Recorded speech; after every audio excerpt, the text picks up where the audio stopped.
ইনকিলাব মঞ্চের মুখপাত্র ও ঢাকা-৮ আসনে সম্ভাব্য স্বতন্ত্র প্রার্থী শরীফ ওসমান হাদীকে গুলি করে হত্যাচেষ্টা মামলায় আরও একজনকে গ্রেপ্তার করেছে আইনশৃঙ্খলা রক্ষাকারী বাহিনী। সোমবার রাতে র্যাবের লিগ্যাল অ্যান্ড মিডিয়া উইংয়ের পরিচালক wing commander M Intekhab Chowdhury এ তথ্য নিশ্চিত করেছেন। গ্রেপ্তার কবির ফয়সালের ঘনিষ্ঠ সহযোগী।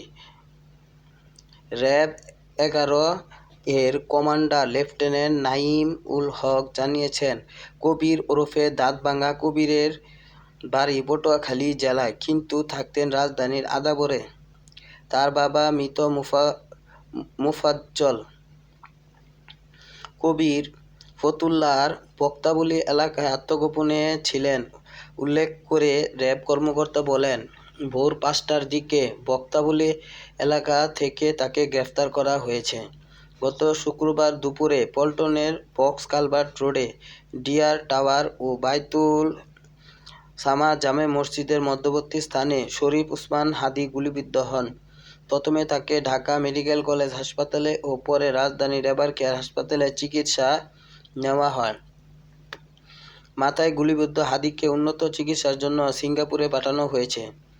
হত্যাচেষ্টার ঘটনায় ইনকিলাব মঞ্চের সদস্য সচিব আবদুল্লাহ আল জাবের বাদী হয়ে রোববার রাতে পল্টন থানায় মামলা দায়ের করেন। ফয়সাল কবির মাসুদ ওরফে রাহুল সহ অজ্ঞাতনামা কয়েকজনকে আসামি করা হয়।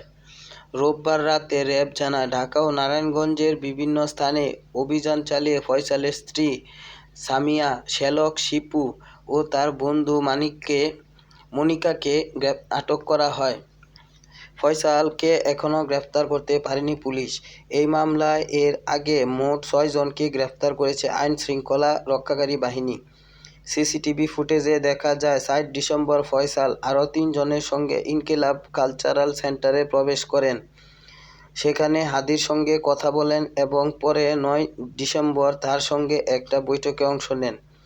ছবিতেও দেখা যায়, ফয়সাল ও আলমগীর শিল্পকলা একাডেমির কাছে হাদীর সঙ্গে প্রচারণায় অংশ নিচ্ছেন।